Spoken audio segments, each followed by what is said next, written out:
Hi hello friends, welcome to Anjani world. Madhu చిన్న పిల్ల కథ బావా. కొన్ని విషయాలు మధుకి అర్థమయ్యేలా నువ్వే ప్రేమగా నెమ్మదిగా చెప్పుకోవాలి. మరి 12 సంవత్సరాల నుంచి ఎవరికీ తెలియకుండా రహస్యంగా ప్రేమించినంత ఈజీ కాదు కదా బావా ఆ ప్రేమను నిలబెట్టుకోవడం అంటే అని నవ్వుతూ అంటాడు విజయ్. ఆదిత్య చిన్నగా నవ్వుకుంటూ, నా విషయం పక్కన పెట్టు, రేపు నీకు మీ చెల్లెలు మధు ఫ్రెండ్ వసుధతో పెళ్ళవుతుంది కదా, అప్పుడు చెప్పరా ఈ మాటలన్నీ, నేను వింటాను అని అంటాడు ఆదిత్య. విజయ్ ఒక నిమిషం ఆగి ఆదిత్య వైపు ఆశ్చర్యంగా చూశాడు. వసుధ కూడా అటు ఇటు మీ చెల్లెలి ఏజే, అప్పుడు నేను చూస్తానయ్యా, తమరి భార్య వసుధను ఏమాత్రం హ్యాండిల్ చేయగలుగుతారో నేను అప్పుడు చూస్తానురా అని నవ్వుతూ అంటాడు ఆదిత్య. విజయ్ ఏం మాట్లాడకుండా ఆదిత్య వైపు చూస్తున్నాడు. ఆదిత్య విజయ్ వైపు చూసి, నేను మాట్లాడేది నీకు అర్థం కానట్లు అంత అమాయకంగా మొహం పెట్టుకుని నా వైపు చూడకురా. నువ్వు నా మనసును గ్రహించి నా మనసులోని భావాలను చదవగలిగినప్పుడు నేను నీ మనసులోని భావాలను గ్రహించలేనా విజయ్ అని అంటాడు.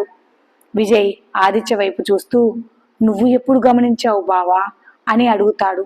ఆదిత్య చిన్నగా నవ్వుతూ, మనము విజయవాడలో కృష్ణని, మధుని, వసుధను కాపాడి కారులో తిరిగి తీసుకుని వస్తుండగా నువ్వు కార్ డ్రైవ్ చేస్తూ ఫ్రంట్ మిర్రర్లో నుంచి మాటి మాటికి వసుధను చూడడం నేను గమనించాను.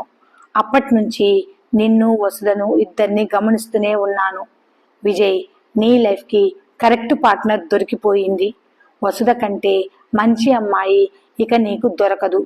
నాకు తెలిసి వసుధ కూడా నిన్ను చాలా ఇష్టపడుతోంది అని అంటాడు ఆదిత్య. నువ్వెలా చెప్పగలుగుతావు బావా వసుధ నన్ను ఇష్టపడుతోందని అడుగుతాడు విజయ్. నువ్వు ఒక విషయం మర్చిపోతున్నావు విజయ్, నా భార్య వసుధ ఇద్దరు మనలాగే ప్రాణ స్నేహితులు.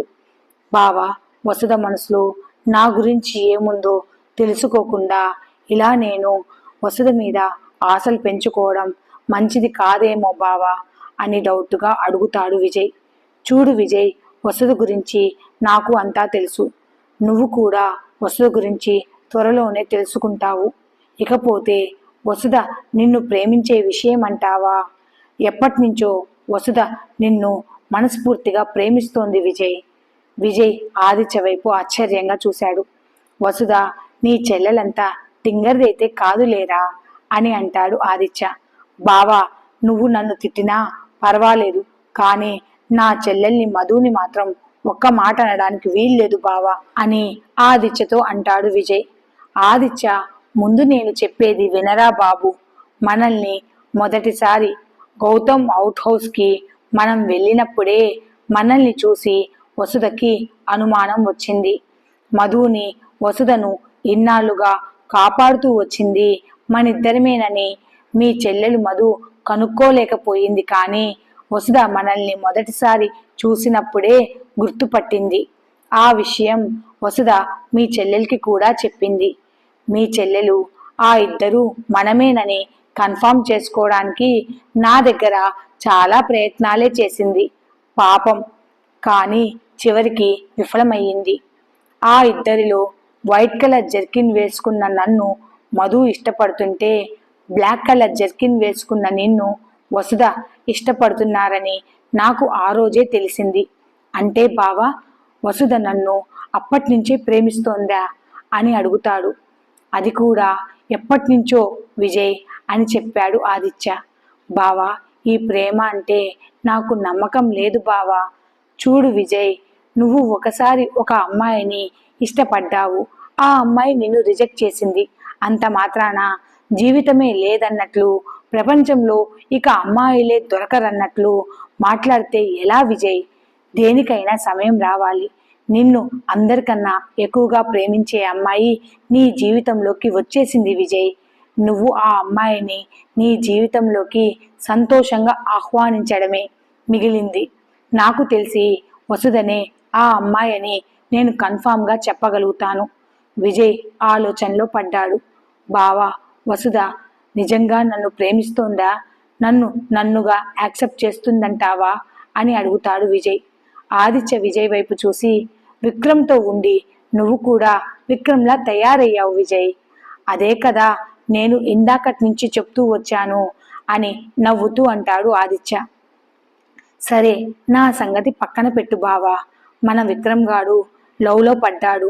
వాట్ అని ఆశ్చర్యంగా ఆదిత్య విజయ్ వైపు చూశాడు.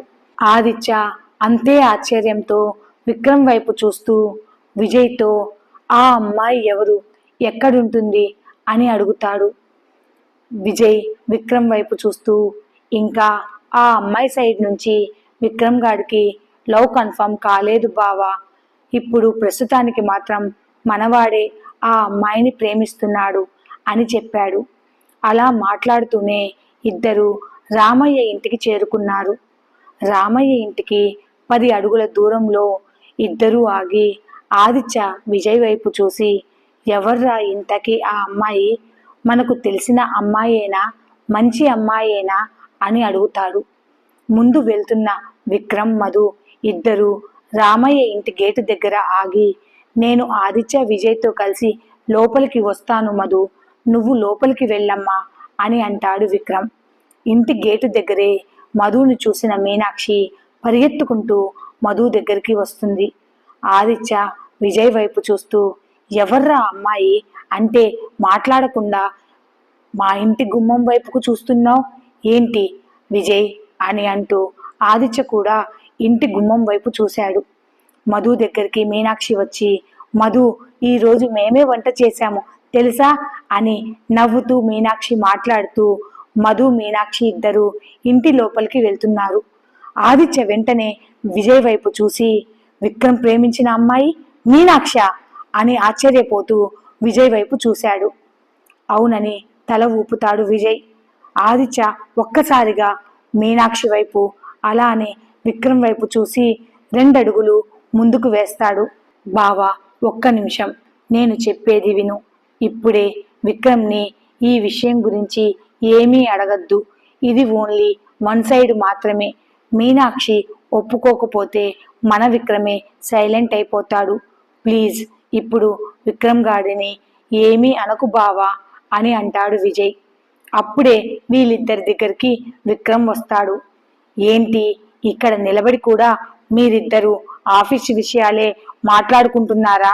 నాకు ఇక్కడ బాగా ఆకలేస్తోందిరా, త్వరగా వస్తే మనం త్వరగా డిన్నర్ చేయొచ్చు అని విక్రమ్ ఆదిత్య వైపు చూసి, ఏంటి సార్, నా మొహంలో ఏమైనా బొమ్మలాడుతున్నాయా? అలా కన్నార్పకుండా నా వైపే చూస్తున్నావు, ముందుకు కదలరా బాబు అని అంటూ ఆదిత్యని విజయ్ని బలవంతంగా లోపలికి తీసుకుని వెళ్తాడు విక్రమ్. రుద్ర అప్పుడే లోపలికి వచ్చి వీళ్ళ కోసమే ఎదురు చూస్తూ అక్కడే సోఫాలో కూర్చొని ఉంటాడు. అందరూ భోజనాలకు కూర్చుంటారు.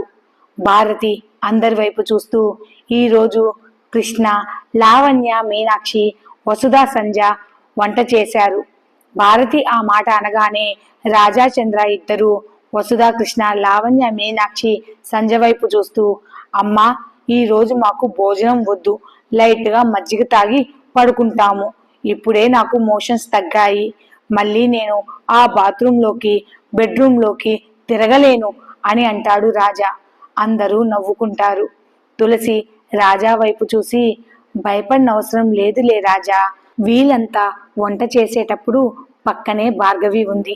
భార్గవి చెప్పినట్లే వీళ్ళంతా వంటను పూర్తి చేశారు. మరి భార్గవి అంత రుచిగా అయితే వంట చెయ్యలేకపోయినా పర్వాలేదు, తినొచ్చు అని అంటుంది తులసి. విక్రమ్ మీనాక్షి వైపు చూసి, నా మీనాక్షి వంట ఎలా చేసినా అద్భుతంగా చేస్తుంది, ఆ వంట ఎలా ఉన్నా నేను తింటానబ్బా అని తన మనసులో అనుకుంటూ మీనాక్షి వైపు చూస్తూ ఉన్నాడు.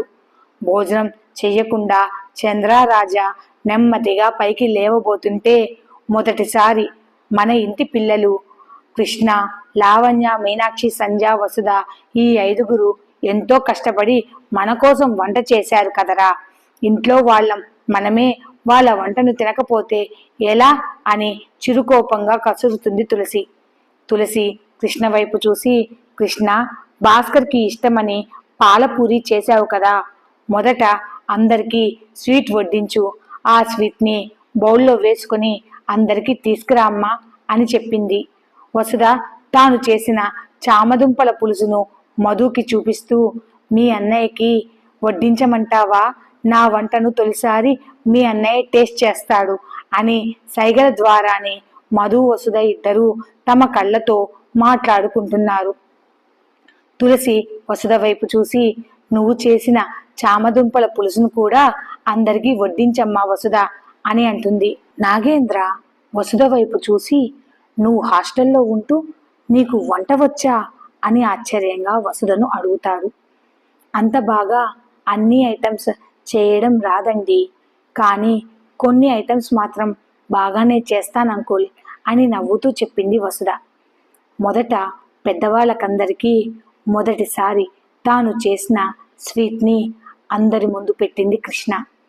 మీనాక్షి, సంధ్య, లావణ్య వీళ్ళు మొదట మీ ఆయనకి ఆ పాలపూరి రుచిని చూపించు వదినా అని అంటూ ముగ్గురు కృష్ణను ముందుకు తోస్తారు. కృష్ణ సిగ్గుపడుతూ అక్కడే నిలబడిపోతుంది. భార్గవి సుధాకర్కి అన్నం వడ్డిస్తుంటే మధు ఆదిత్యకి అన్నం వడ్డిస్తూ వసుధ వైపు చూసి, వెళ్ళు, ఆలస్యం దేనికి, మా అన్నయ్యకు కూడా నువ్వు చేసిన వంటను రుచి చూపించు, వెళ్ళు, స్వయంగా నువ్వే నీకు కాబోయే మొగుడికి వడ్డించుకోపోవే అని తన కళ్ళతోనే సైగలు చేస్తూ వసుధకు చెప్పింది మధు. కృష్ణ భయంగానే భాస్కర్ దగ్గరికి వెళ్ళి ఆ పాలపూరి ఉన్న బౌల్ని భాస్కర్ ఎదుట పెట్టింది.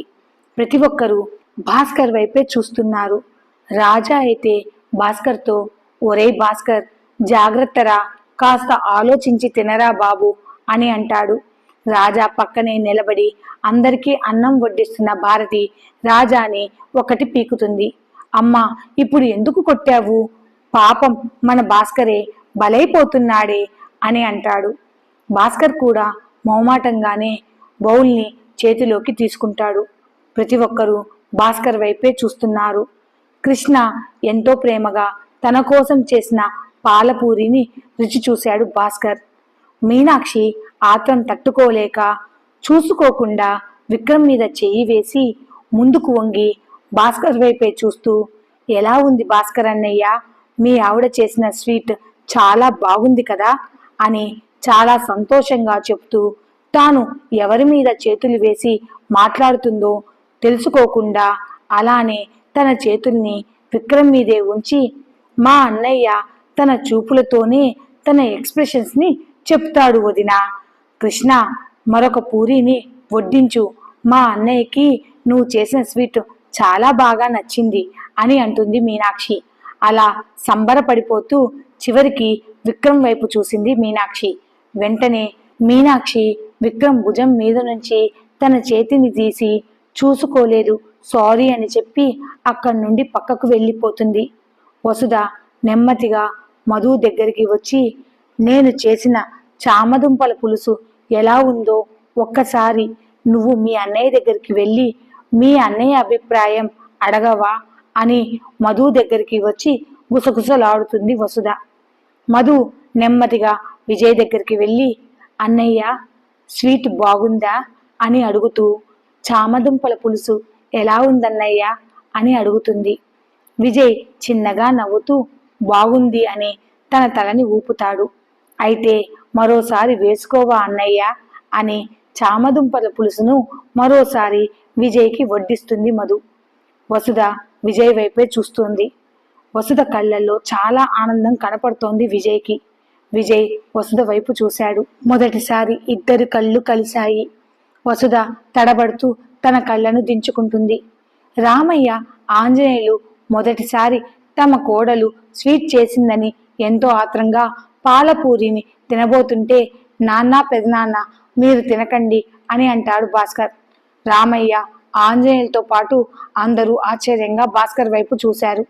నాన్న, ఇందులో కొంచెం షుగర్ ఎక్కువయింది, అందుకే మిమ్మల్ని తినవద్దు అంటున్నాను అని అంటాడు భాస్కర్. ఆ మాటకి రామయ్య, ఆంజనేయులు, పర్వాలేదు లేరా, ఒక్కరోజుకి మా షుగర్ ఏం పెరగదులే మొదటిసారి మా కోడలు స్వీట్ చేస్తే తినవద్దు అంటావా అని 1కి 2 సార్లు అడిగి మరీ పాలపూరిని వేయించుకొని తిన్నారు ఆ ఇద్దరు.